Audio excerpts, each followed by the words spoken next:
احنا بردانين بدنا ندفيهم، ولادنا خايفين بدنا نحميهم، جرحاهم بدنا نداويهم، شهدائنا الأحرار نحط وردة على قبورهم. بدنا بطل وندخل على سوريا. نحن المغتربين ما نقدر نضل ساكتين، لو بتحبوا الشعب السوري شاركونا في السفرية إلى سوريا. تزامنا مع الذكرى السنوية الأولى لانطلاق الثورة السورية في 15 من آذار، تنطلق قافلة الحرية إلى سوريا 2 التي ينظمها شباب سوريون مستقلون مغتربون بهدف كسر الحصار الإعلامي المفروض على سوريا وللفت انتباه العالم للمآسي الإنسانية وفتح المجال للمنظمات الإغاثية بإدخال مساعدات إنسانية ولو رمزية. تنطلق القافلة من موقعين، الأول تركيا من مدينة غازي عنتاب والثاني من الرمثة الأردنية. وفي حال رفض النظام السوري دخول القافلة فإن المشاركين سيعتصمون على الحدود من الجهتين لمدة تزيد عن 3 أيام. القائمون أكدوا أن الشرط الرئيسي لدخول القافلة هو مرافقة وسائل الإعلام ومرافقة كل تحركات القافلة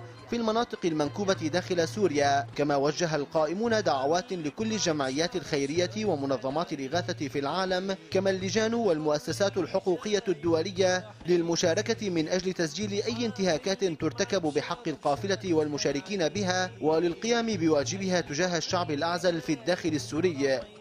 الجدير ذكره أنه في 12 من الشهر الماضي انطلقت من مدينة غازي عنتاب قافلة الحرية إلى سوريا 1 حاملة مساعدات إغاثية ورمزية ترافقها وسائل إعلام عربية وأجنبية، ومنعها النظام السوري من الدخول، فاعتصم المشاركون القادمون من مختلف دول العالم لمدة يومين وأعلنوا الإضراب عن الطعام احتجاجا على قرار منع الدخول.